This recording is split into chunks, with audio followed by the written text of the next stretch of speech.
So Hong Kong is an interesting market, right? Because it is its own economy and there are many challenges there, and it's a highly competitive market, a bit like Singapore.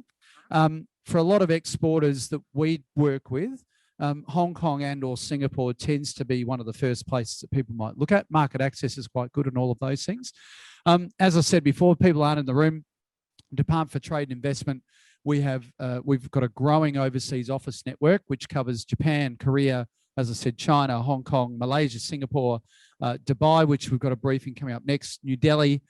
We've got an office in London, which covers the UK Europe region, and we've opened an office in Houston last year, and then New York in August, and in about 4 months we'll have an office in San Francisco. So all of those offices, bar London and in Jinan, the small office in Shandong, all the other offices are co-located with Austrade, so we have a really strong relationship with the federal counterpart. So strategically it works for us. We're a lean and mean state. We run pretty lean on the ground, where you've got, you know, one person in Houston and one person in New York trying to take on the might of the US. And, you know, we've got some good outcomes coming up there.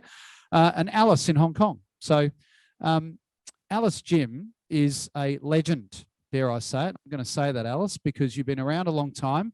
And if you go to the dictionary and look at South Australia, there might be a picture of Alice, and it says Alice is the passionate South Australian person based in Hong Kong. And she's worked tirelessly for a lot of companies for us for a very long time. And she knows Hong Kong inside out. I dare say a maybe minor celebrity in Hong Kong, and is tireless. She'll bang on the doors, rattle the cage and whip people up and do all the things she needs to do. So our biggest challenge today, ladies and gentlemen, will be keeping Alice to 10 minutes, probably, because she's got a lot to talk about. So over to you, Alice.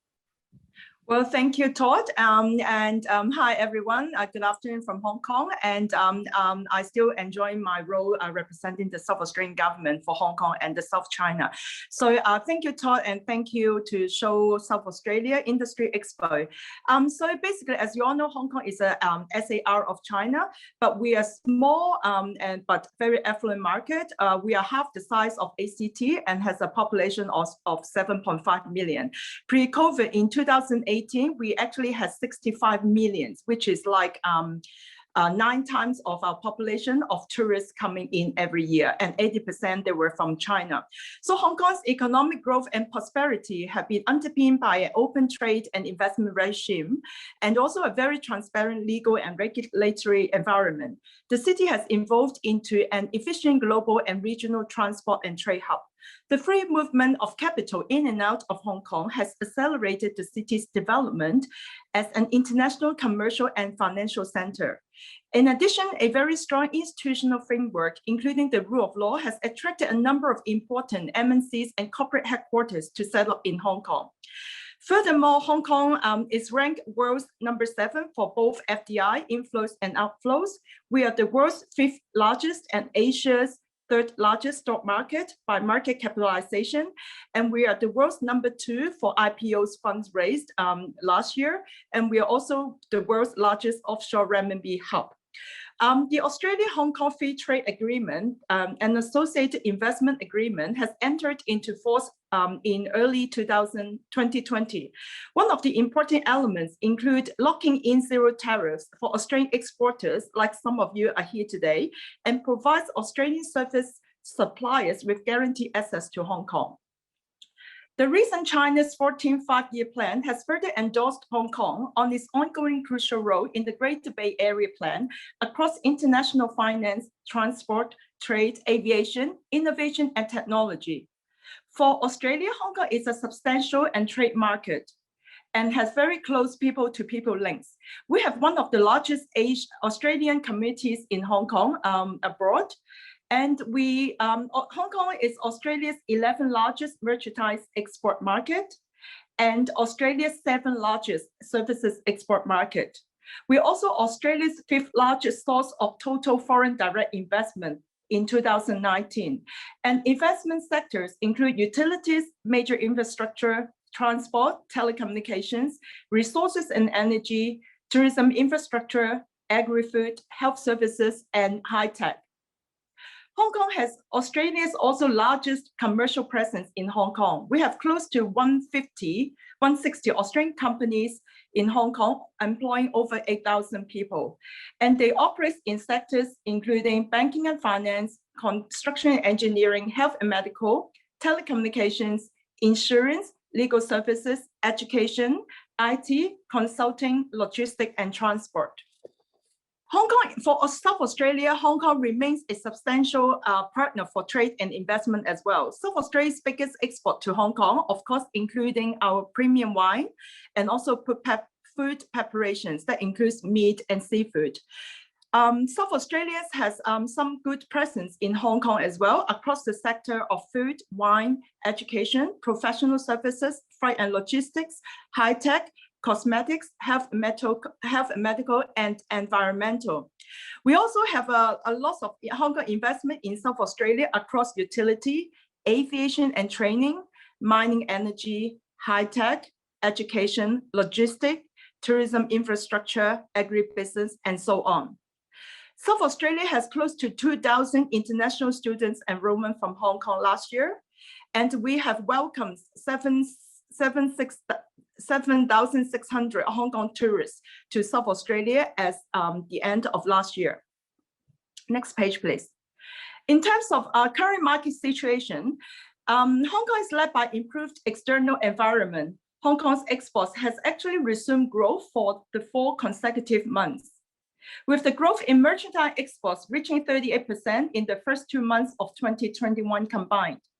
As the export performance of the mainland China and other Asian economies continue to be impressive, it is expected that figures on the Hong Kong exports would indicate sustained improvement. Judging from the current situation, Hong Kong's GDP will likely show a more notable improvement in the first quarter of this year against a low base of comparison after recording negative growth for 6 consecutive quarters. However, unemployment rate has hit a 17-year high of 7.2%, in particular for the sectors that are mostly impacted by COVID: retail, accommodations, hotels, food services sectors, which remain quite high in terms of unemployment rate. We are now at the end of 4th wave transmission in Hong Kong. In terms of vaccine supply, Hong Kong is more fortunate than many other places in the world. Apart from sufficient quantity, we are also able to offer 2 different types of vaccines to the residents, Sinovac and BioNTech. However, the vaccinated rate in Hong Kong, or the ratio, is only just over 10%. On the border side, non-Hong Kong residents, like foreigners, are still not allowed to enter Hong Kong by plane. Compulsory quarantine in Hong Kong is generally requires 3 weeks. However, only 2 weeks for returnees from less low-risk market, including Australia, New Zealand, and Singapore, which is great news for us. There will be a designated flight under the bilateral air travel bubble between Hong Kong and Singapore, which is commencing 26th of May this year.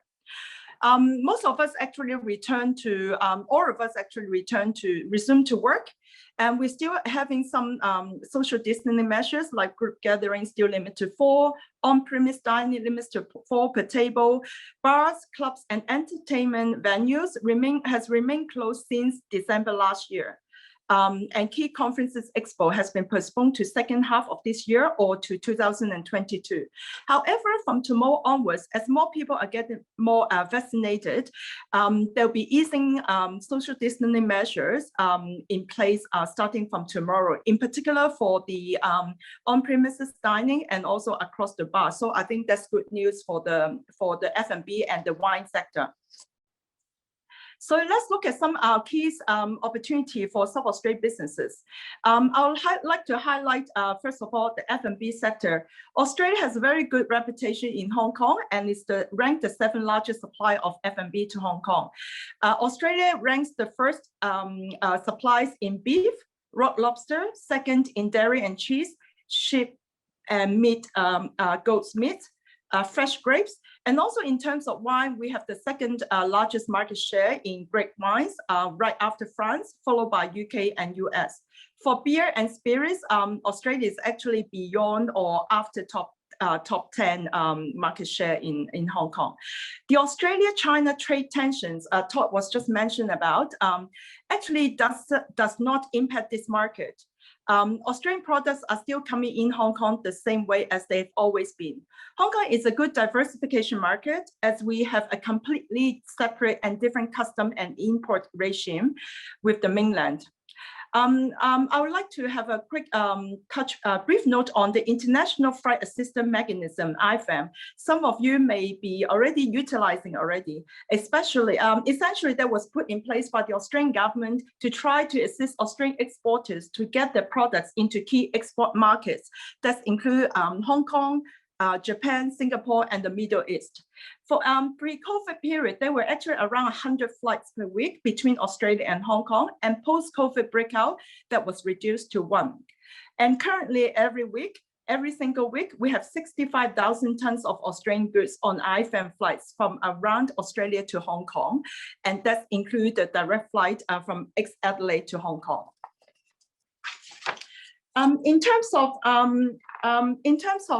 F&B investment, the Hong Kong investors are more interested in downstream, investing in downstream, investing in reputable exporting brands. And there's a lot of interest on R&D partnerships and commercialization for food technologies, in particular protein-based, future foods, shelf life extension, degradable packaging, food waste treatments. And also there's traditional investor who are still continue to look at investment in fisheries, agriculture, farms, and horticulture. Let's look at the health and medical sector.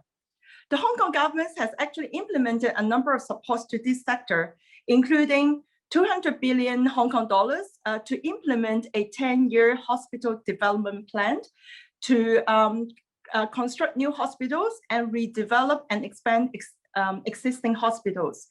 In terms of health innovations in Hong Kong, we have mobile, micro, miniature, and remote surgery techniques, DNA-based diagnostics, tissues, engineered organs, and advanced information technologies, etc. We also have a very well-developed regulatory regime and official CFDA recognition of clinical trial results to register new drugs in mainland China. So Hong Kong will grow to be a key player in the healthcare innovation. The government has also injected close to 150 million Hong Kong dollars to enhance the mental health services, mainly for elderly services, across residential care places and subsidizing daycare services places in coming year. It's interesting to see increasing opportunities in advanced technologies and concepts in data analytics, mobile computing, medical imaging, medical training, and simulations and smart healthcare solutions. Hong Kong Stock Exchange has a new listing rule in recent years, allowing premature biotech companies and innovative and high-growth issuers to be listed in Hong Kong. So in brief, opportunity for South Australian businesses in the health and medical sectors include clinical trials, drug development, especially oncology, medical devices, in particular for gerontech and the aging population, and also digital health as well. And all of that will exist across R&D partnership, commercialization, licensing, and distribution. And lastly, I would like to highlight the innovation and technology sector in terms of opportunities in Hong Kong. The Hong Kong government plays very strong support in this sector, including injecting a close to 10 billion Hong Kong dollars into innovation and technology fund to commence the operation of around 20 R&D laboratories in Hong Kong. And it has also earmarked of over 200 million Hong Kong dollars to roll out knowing more about IT programs for the schools, for primary schools, to subsidize primary schools to enhance student interest and knowledge in IT. So there's opportunities for EduTech as well. And pressing ahead with the development of Hong Kong Shenzhen Innovation and Technology Park, that's part of the Greater Bay Area plan, and also further develop 2 key innovation precincts in Hong Kong, the Hong Kong Science and Technology Park expansion and Cyberport development. And the Hong Kong government continues to support the development of 5G networks. So in terms of opportunity exists for South Australian businesses like yourself in this sector would be across R&D partnerships, commercializations, technology licensing in areas of electrical vehicle, autonomous vehicle, smart cities, AI, AR, machine learning, medical devices, digital health, food technology, marine technology, education technology, and advanced manufacturing. So that's the end of my sharing today and how we can help. I'm actually, as Todd has mentioned, I'm part of the Greater China team, overseas offices, and we have a Greater China director based in Shanghai, Ms. Shaya Wei, and also we have offices in Hong Kong, like for myself, overseeing, responsible for Hong Kong and the Greater Bay Area, and we have an office in Jinan, and we have also a presence of colleague in Guangzhou. And also you can see our Adelaide-based team who looks after the Greater China region. So that's the end of my sharing today. Back to you, Todd. Thank you. Thanks, Alice. Hard and fast, as you could see, a lot to go through. So Hong Kong, a really interesting market in its own right. So as I said in previous sessions, for those that weren't at the previous ones, we've got a whole bunch of support services for business out of South Australia. So our overseas office network and our staff over there, as I said, we've repurposed our team effectively to be our talent scouts. That's what I call them now. So Alice is our talent scout in Hong Kong. So to find the best and brightest importers, distributors, retailers, partners, JV partners, investors, whatever it is that you're looking for, if we can try and connect you with those people, that's part of the gig. And on that is back here in South Australia, we've got a whole trade export team under the Trade Start network. So Trade Start's a joint program with Austrade. We've got advisors from Port Lincoln all the way around through the Barossa, Clare Valley. We've got 3 advisors in Adelaide metro area, and then through to the Riverland, and then down to Mount Gambier. So those advisors work one-on-one with you guys, with businesses, and can help you with your strategy, your export strategy, your kind of your marketing and how you're going to go about it. Market selection is a big thing that we do. Undertake a bit of intelligence and market research, either through our own research area or Austrade's, or even getting that insight from Alice, connecting you with the overseas office network. A lot of the other stuff we do is around that kind of regulatory requirements. So market access issues. So, you know, supporting you and helping around the tariff piece, market access, linkages to connections and kind of referrals to logistics and warehousing and all sorts of different things. So those trade advisors are critical. And quite often when we talk to new businesses or businesses wanting to get into export, the first protocol would be spending some time with a trade advisor. So after I had my own business, came into government, I started out as a Trade Start advisor. So I've worked through the system to here. And having someone who's been exporting and been in international business for over 20 years, it's critical. And all of those people are from the private sector. So they're not the tick of the box government people. Say, yep, go to our website, tick, yep, here's a brochure on the grant program, tick. It's not about that, right? It's actually about getting in the trenches with you and helping you through some stuff and doing that. Our sector teams are much more, a lot of our sector teams are 9 priority sectors. They can work with you on investment and some other areas and much more market development focus. And then funding. So there is some funding support. The SA Export Accelerator is a grant program where on your exporting, you can get up to $50,000 dollar for dollar. So you put $1 in, we put $1 in. There's eligible activities and all sorts of things with that.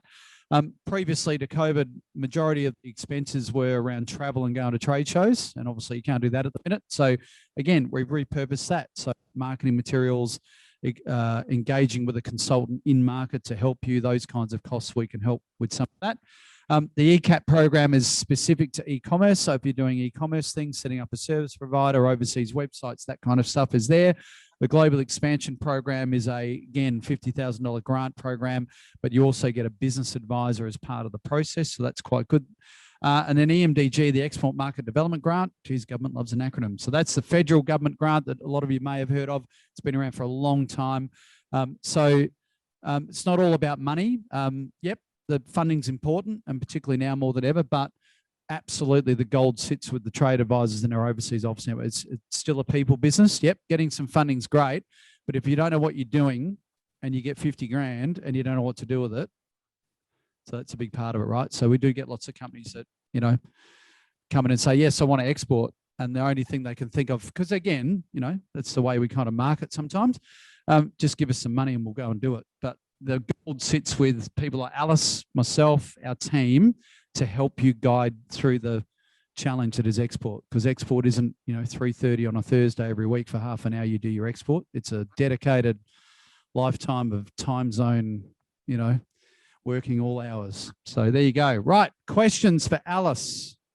Hi, Alice. It's probably more just a general question. The disruptions in Hong Kong that we've all seen over the past 12 months, what impact has that had on foreign investment, trade, generally?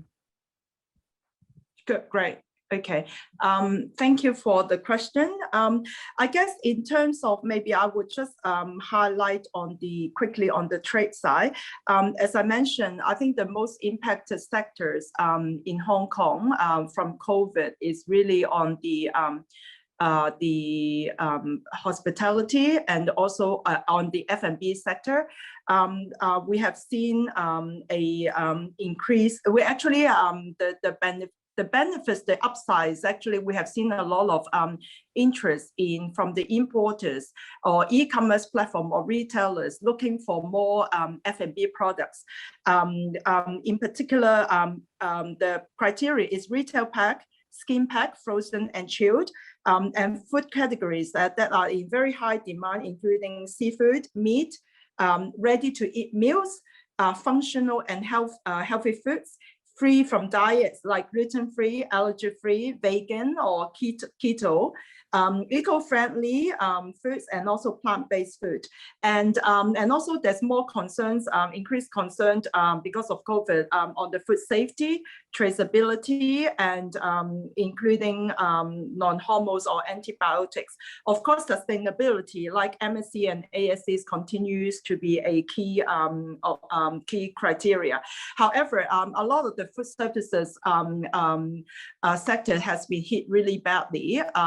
So I think that's why a lot of the that we've seen a huge surge of retail pack F&B demands from Hong Kong. And in terms of that's for F&B. So if you are really looking into, if you're F&B exporters, yeah, there's great opportunities, especially if you can do retail pack solutions for e-commerce and retail channels. That would be really good. And as I mentioned also earlier, I think health and medical is also a key opportunities, rising concerns, especially with the aging population in Hong Kong. So as with COVID, we all have seen the digital transformation across the world, definitely including Hong Kong. So I guess there's a lot of opportunities if you're in the medical device healthcare solutions that's really tailored for the gerontech or aging population. That will be a big take as well. And innovation technologies, as I mentioned before, there's a lot of interest also in developing smart cities in Hong Kong, and also associated technology across the health and food and energy sectors. So in terms of investment, it's interesting that I have received these questions. I think during COVID, we have seen the traditional investor that traditionally invest in large-scale projects like farms, agriculture, lands, horticulture, mining and resources projects, and major infrastructure. We have seen them actually slow down and paused in terms of their investment interest overseas. In particular for the tourism infrastructure investor, who are mainly the key hotels operators or owners in Hong Kong. They were more focused on, they had to focus on restructuring, doing internal restructure in order to realign the assets to survive in the hotel sectors. So that's from the investor interest from Hong Kong since COVID, but and we have seen increased interest from technology companies like Hong Kong startup and scale up, interested in R&D collaborations or even setting up in Australia. So we are leveraging the South Australian Lending Bank program offered by our Department of Trade Investment to provide subsidies to overseas companies to assist them in their initial establishment in Hong Kong. So I'm working with quite a number of technology startups scale up in Hong Kong to look at expanding in South Australia and establishing their presence. So we have seen increased interest from technology companies and smaller scale investment. But very interestingly, in recent months, we have started to see the investment interest from the traditional investor, like the big multinationals, conglomerates, PEs, venture capitals. They are coming back. They are actually coming back to look at larger scale projects. So like energy, I think it's energy, mainly energy storage, agriculture, IT, health and medical. So we are starting to see the investment interest on larger scale and traditional investor coming back. Thank you. Cool. Any other questions? All clear, all silent. Big round of applause for Alice. Great. Thank you very much. Thank you, Todd. And I hope I can see you all very soon when the borders reopen again.